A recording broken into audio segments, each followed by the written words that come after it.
Тугандар, ассаламу алейкум. Мына путевойды көрсөтасыңар, а? Мына такси мына, карагыла. Силерге секретный тартып атам. Мына ГАИ. Көрсөтасыңар, а? МКаттамын. Бля, машинамы путевой билан кармалып калдым, жигиттер. Бля, мына карагыла путевой. А секретный видео тартып атам, потому что көрүп калбасын. Билбейм эми кандай болот, эмне болот. Путевойду карап жүргүлөй, жигиттер, путевойду. Путевойду карап жүргүлөй, жигиттер. Машинада алып жүрбөгүлө, машинаны текширип, путевойду таап алды.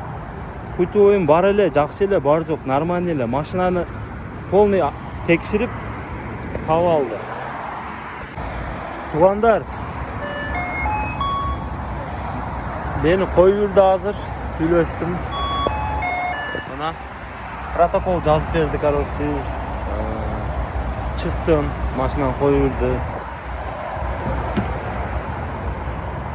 Кантип чыктың дегендерге. Мына жигиттер путевойлор азыр коюп жүрдү. Турасы азыр милициядан кетип. Мына путевой.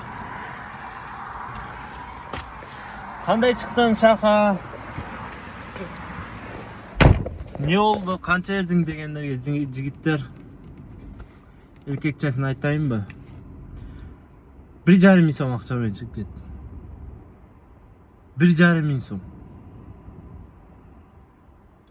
Туурасын айтсам айта албайм кандай чыкканын, потому что бар жокту решениясы бар да. Любой нерсени решение кылса болот. Но андай чоң акча бербейм мен, 20 миң, 30 миң бербейм. Эркекче андай машина алып кете берди, айтам өзүнө.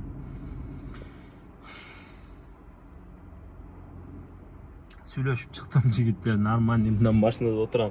Мына заправкадан аз просто милицияны алда тарта албадым да, неудобно болуп калды. Ошон үчүн кичине заправкага барып алып тартып атам видео. Ошондой. Кетик болбосом жумушту кылайлык. Что-то настроение көңүм оңой өчтү. Баягы жүрөк дук. Азыр чакырабыз дейт. Жакшы мындай жакшы адамга попал болуп калдым да. Билбейм, жакшы милициялар экен да, жакшы сизге попал болуп калдым. Билбейм, ошо мага кандайдыр жеңил болуп калды, жигиттер. 1,5 миң сом менен чыгып кеттим. Турасы. Штраф жазып берди жигиттер. Штраф по-любому жазып берет. Штрафты эмнеге жазып бергенин эми айтпайм. Штраф копейка жигиттер, ал копейка штраф. Азыр эле төлөп коем. Ну, наличкада бердим. Не дейт? Ошондой, Кудайым өзү бир сактап калды мени. Эми бүгүндөн баштап путевойларды обязательно карайм, жигиттер. Обязательно карайм.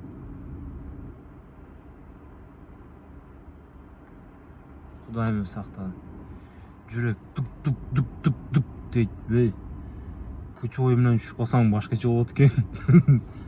Путевой менен кармалып калсаң башкача болот экен. Эркекче сразу штрафтан 2 ай 30 миң, 40 миңин калеге сразу келет го. Тук урат го.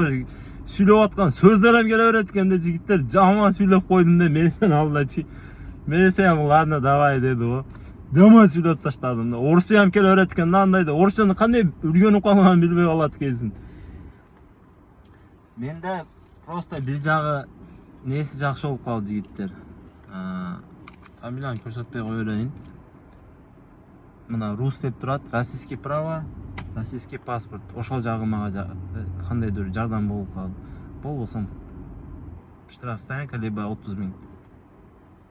Ассаламу алейкум болот. Ошо жагы жакшы болуп калды. Анан орусчаны нормально эле, более-менее билем. Орусчада таштар сүйлөдүм, ошондой туда-сюда. Ал проблема эмес. Ну, биринчи путевой менен мен биринчи жолу түштүм, жигиттер. Путевой менен вообще түшкөн жокмун. Биринчи жолу түштүм путевой менен. Башкача болот экен путевой менен кармап алса. Страшно болот экен путевой менен кармаса. Анан жакшы милицияларга попал болуп калдым. Кудайым өзүмдү жеңил иш менен бүтүрүп койдум да. Сразу эле бүтүрүп койдум. путевойду карап жүргүлө жигиттер силер да. Обязательно путевойду карап жүргүлө.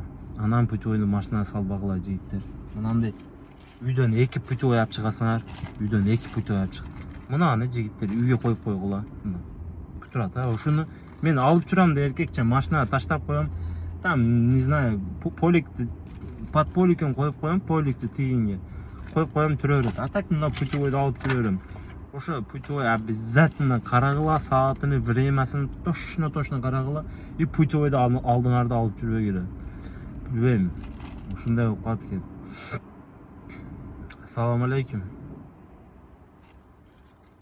Кыйын экен. Буну түшкөн адам билет жигиттер. Бу алине не дейт? Волненияны путевой менен кармалып калган адам түшүнөт. А так путевой менен кармалбаган адам түшүнбөйт. Бу волнение азыр менин жүрөгүм дагы эле тырс токто элек да уруп атат. Шундай тез урат экен. Жашоодо бир неме жаман кылып койсоң, күнөөлүү иш кылып койсоң, ошондой болот экен да. Баары жок нормально болсо жүрө бересиң го, иштекен ойлой, пофиг деп жүрө бересиң. Бирөөдү уруп кетип машинада, бирөөдү или камалып атып, или нормальный штрафка попал болуп калсаң, ошондо жүрөк тарс урат экен. Али кудайым ушул жерден чыгып кетейин, жакшы деп калат экенсиң. Ошондой азыр мага попал болуп калды.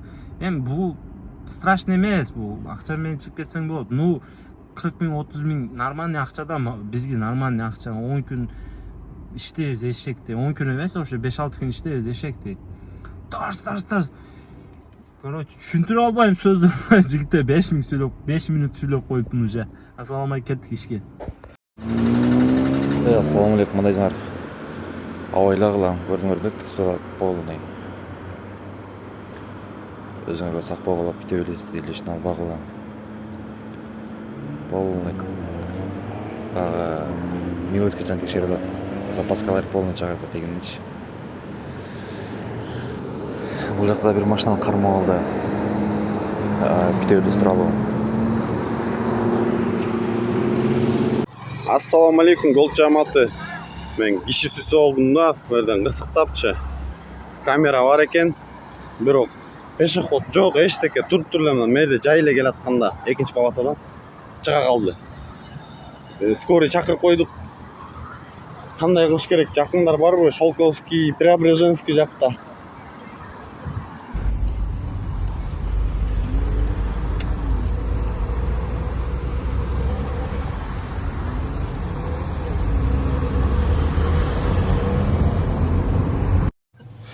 Жигиттер, мына өтө катуу келтирип, мына Opel'ди сүздү, мыналчы менин алдымда. Аз барып, бала титиреп жатат.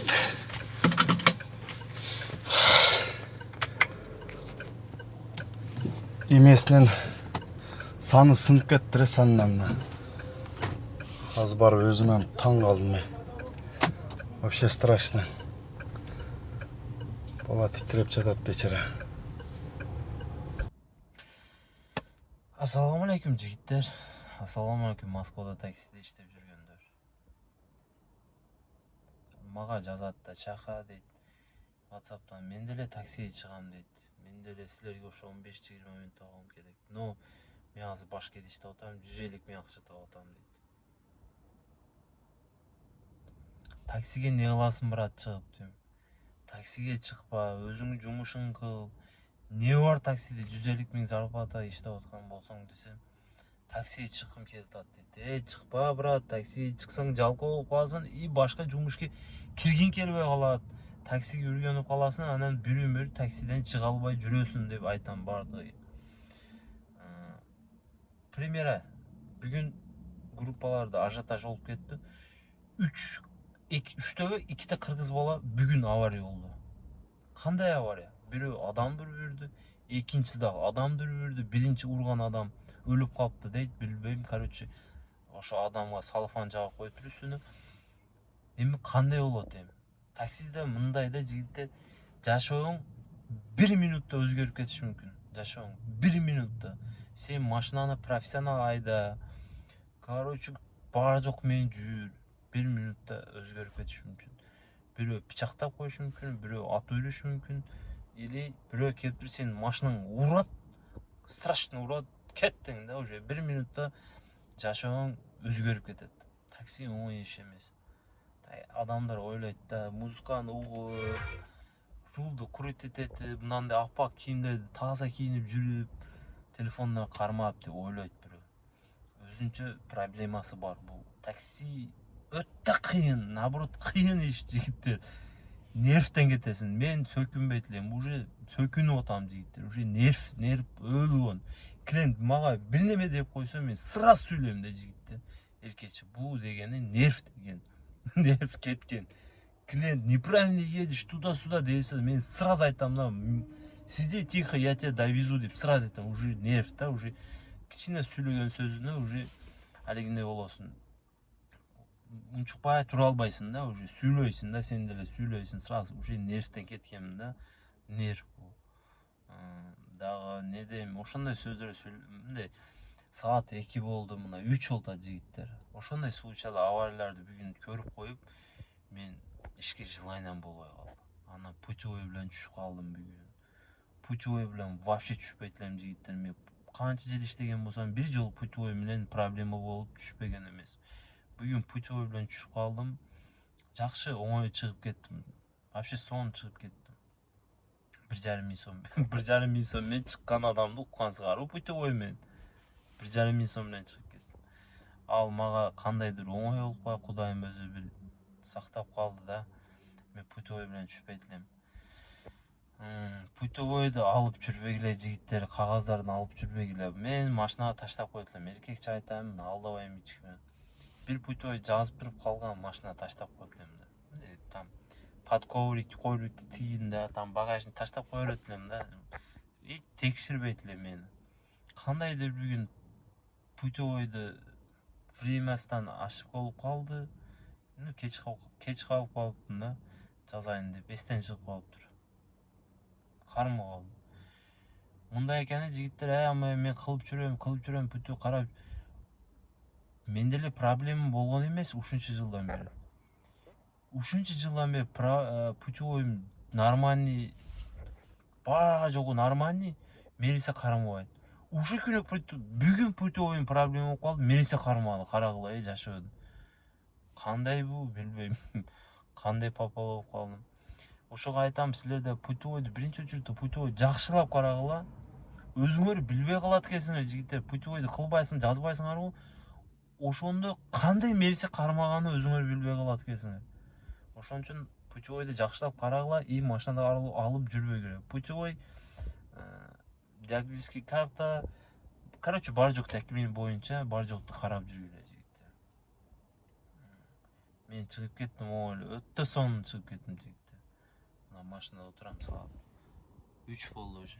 Азыр ишке дагы желание жок. Мындайда 34-тө бонус турат, 14 миң сом карагыла.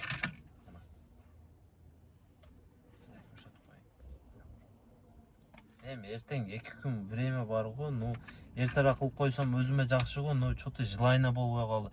Не только путевой, мына авария болгондорду көрүп, ошолорду көрүп, мен желание машина минген, желание болбой калды. Эми бул пешене, пешенени жазган болот. Все равно адамзат алинде экен да, көз менен көрүп, жүрөк менен коркот экенсиң да. Көз менен көрүп туруп, жүрөк менен коркот экенсиң жигиттер. Ошон үчүн мен көрүп туруп, мындай ишке колум барбай отурам азыр. Мындайда өзүм машинада. Ошондой жигиттер. Силерге дагы бойлонуп кетейин дедим да. Эми кимдир жаман көрүшү мүмкүн ошо сөздөрүн, кимдир жакшы көрүшү мүмкүн. Өзүңөр билесиңер, мен просто айтып кетип атам силерге байланышып. Ошондой этят болгула жигиттер. Таксиге чыгам дегендер ойлонуп көргүлө, ошондой проблемалар болот таксиде. Такси вообще оңой эмес жигиттер. Такси нерв болуп кетесиң. Нервтен вообще кетесиң. Жинди болуп каласың таксиде жигиттер. Бирөө лишний сүйлөп койсо сразу ответ кыласың го таксиде. Неге? Уже таксилер уже нерв болуп кеткен да. Вот здесь остановить, магазин схожу, музыка включу, кондиционер включи, AUX есть, Bluetooth есть, уже нерв кылып берет, булар, нерв болуп кетесиң уже. Достали вы уже деп 3 буквамен сөкөсүң го баягы жетимдерди. ушу нерв болуп кетти, уже карагыла уже эмоция кетип атты. Ошондой да таксиде. Мен таксиди баштаганда өтө спокойный боло элем. Спокойно өзүм жумушумду кылып жүрөт элем. Таксиди баштадым, 1-2 жыл иштегенден кийин уже шустрый, быстрый, хитрый и нервный болуп кеттим да уже. Бар жоктон опытым бар да, уже адамды көрдүмбү. Таксиде психолог болуп калат экенсиң да, жигиттер психолог. Психолог кандай? Например, остановкада 4-5 адам турат, а? Остановкадан мага заказ түштү. Остановка барып токтойм, кайсы 5 адамдын ичинден мен клиентим өзүм билем да, кайсы бирлигин тандап алам. Точно ошо клиентти билем. Короче, остановкага келип туруп 5 адам турса, ошо клиентим мен өзүм билем да, кайсы клиент меники. Психолог болуп калам. Анан клиент отурат го машинага. Отурганда деле сразу уже сүйлөбөсө деле клиент көзүнө карап туруп уже билип коем да, баягы клиент мага агрессивныйбы или жакшыбы. Сразу уже психолог. Уже таксиде адам менен сүйлөшкөндө, адамды кандай уже психолог болуп калат экенсиң да. Ошондой болуп калдым мен. Адам менен сүйлөшкөндө, адам менен клиенттер менен, пассажирлер менен сүйлөшкөндө, ал кандай адам жашоодо, кандай бар жогун уже кандайдыр билип калам да, ошондой психолог болуп калдым. Силерди билбейм кандайсыңар. Жок, ошондой таксисттер көп айтат, ошондой мен деле психолог болуп калдым дейт. Комментарий жазып койгула, может туура эмес сүйлөп аткан болсом. Мен өзүм боюнча айтып кетип атам. Силер точно айта албайм кандайсыңар. Ошондой да, короче, клиентти билем уже. Өтө алиги центрде навигатор иштебейт жигиттер. Центрде психовать этесиң, клиент каяктан табам, мына навигатор тупить этет. Сен москвич эмессиң, аны каяктан табып, кандай табасың? У центр Москва кичине шаар эмес силерге. Чоң, не дай бог бир жерге туура эмес токтоп койсоң штраф, туура эмес айдап койсоң штраф, ремень такпасаң штраф, скорость штраф, полоса. Өтө туура эмес. Адамдар биздин доходубузду көрүп эле айтып атат да. Мына доходду тартып атабыз го, 10 миң, 15 миң доход. Булар 15 миң табат экен, 2 миң сом аренда берип койсо, 1,5 миң сом бензин куюп койсо, 12 миң калат экен. 12 миң, 11 миң, 10 миң иштейт экен күнүндө, 300 миң иштейт экен. Каякта биз 300 миң иштесем, мына жетимди укуп ала белем мен, Болбосо бардык такси 300 миңден иштеп турса, бардыгы машина кылбайбы, өзүнө 4-5 тен машина кылып бербейби? Штраф төлөйбүз, налог төлөйбүз, мына самозанятый чыгып калды жетим. Аренда, бензин, сигарет, суу, ужин, продукта үйгө, квартира, кийим. Эсаптап жете албайм. Канча расходду эсаптап албайм. Иштеген акчамды ham эсаптап албайм, расходду да эсаптабайм. Ушунчалык расход көп таксиде, и доходубуз деле көп. Ойлоп калсак, эсаптасак бирдей болуп калат башка жумуш менен. Просто бул жерде өзүңө өзүң хозяинсың да, ошонусу бар. Любое время отдохнул, любое время выехал на работу. Вот так. А так өтө али өзгөчө проблемалый да. Таксиде ham оңой али любой адам иштеп кете албайт. Шустрый адам иштейт, ишти билген адам иштейт. Не дейт? Дагы кандайлар проблемалары бар. Навигаторду соображать этедиген адам иштейт. Центрде тип кичине шустрый болуш керек. Навигатор иштебей калса, карап табыш керек.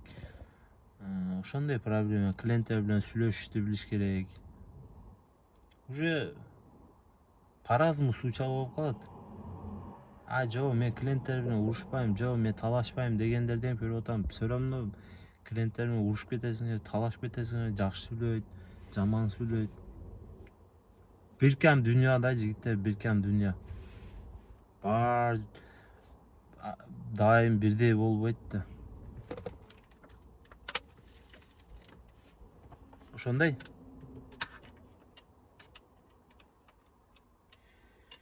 группаларда ажиотаж болуп атат ошо авария боюнча ситуациялар өтө көп авария болуптур бүгүн. Кыргыз балдар эми кыргыз бала билбейм эми кандай болот. Баягы адам өлүп калыптыр. Үстүнө күлөңкө жаап коюптур. Эми мындай да пешеход болобу болбойбу все равно этят болуп айдаш керек, потому что биз любой время виноват кылып коет. Пешеходду уруп берсең деле виноват болосуң, пешеходду урбасаң деле виноват болосуң. Потому что сен машина минип кетип атасың, темир нерсени минип кетип атасың. Караш керек, пешеход болбосо деле карап айдаш керек. Баягы адам не дейт, закон бар да, кандай закон билбейм, неосторожности деген. Вождение неосторожности деген закон бар болсо керек. Ошо точно айта албайм кандай закон и какой статья. Ошого пешеход болобу, пешеход болбойбу өткүзүп бериш керек. И поставалар көп болот. Пешеходду эмес, пешеходдон секин өтүп туруп постава кылып коюш мүмкүн. Өтө этят болуш керек. И законду соблюдать этиш керек Россияда. Жигиттер, бул Кыргызстан эмес, Өзбекстан, Тажикстан эмес. Приехал в Россию, законду соблюдать этип, как положено документти кылып, бар жок тегиз кылып алсаңыз, сизге бирөө келип туруп, ты чё дей албайт, унчукпайт. Унчукпайт. Көчөдө суу ичсең деле баклажкасын любой жерге таштап жүрсең деле болбойт. Как положено мусоркага ташташ керек. Анан орустар айтат да, бул они воспитанные люди деп айтат. Сууду ичип туруп баклажканы таштап, сигаret чегип туруп таштап остановкага таштаса, любой орус айтат, блять, понаехали деп айтат. Ошон үчүн законду соблюдать. Россияга келдиңби, соблюдать эт. Биз даже например, биз жака барып калса да, биз деле пивону ичип, эшикке пивону таштап жүрсө көчөлөргө, биз айтат, ты чё, блять, дейбиз да, туурабы? Кечирип койсоңор. Жаман сүйлөп аткан болсом, алдымдан кечирим сурайм жигиттер. Просто мен өзүм айтып коюп атам. Ошондой кылабын. Например, мен жериме барса, ошентип любой жерге бутылканы таштап, любой жерге сигарет таштаса, мен айтам да, не кылып атасың сен, не бул катта колайны үй деп айтам да, бул таштабай, иди, мусорка бар, ошо мусоркага ташта деп айтам. Эми бул Россия. Бу жерде өзүнүн закону бар, өзүнүн законун соблюдать этиш керек. Өзүнүн правиласы бар, правиланы соблюдать этиш керек. Все. Ошолорду бар жогун тегиз кылып койсоңуз, сизге бирөө унчукпайт и эчтеке дей албайт. Закондо жүрүш керек. Россияда закон өтө күчтүү. Ошондой. Если группа издеп аткан болсоңор, менин группам бар. 150 адам бар группамда. Күнүнө общение болот жигиттер. Мен менен связьга чыксаңар болот. Ошо группада өзүм деле жазам. 24 саат болбосо деле 12 саат группада жазам. Группага кирип, группадан салам алейкум, тартынбай ошол жерде жаза бергиле жигиттер. Бардыгыбыз 7 облус ошо группада. Кыргызстанда 7 облустан ошо группада бар. Любой время жаза бересиң жигиттер. Ушул видеода комментарийди коюп коем. Комментарийдан ссылка коюп коем. Ссылканы басып группага кирип кете бересиң. Туура эмес болсо комментарий жазып койгула жигиттер. Шаха, мына жерде туура эмес сүйлөдүң деп. Ошондой дагы көп сүйлөйүн дедим эле жигиттер. Сөздөр көп эле эстен чыгып калды азыр. Мына камераны жакканда эстен чыгып калды. Көп эле сөздөрүм. Кайсы бирини сүйлөп айта албай атам азыр. Мен желаниям калбады ишке жигиттер.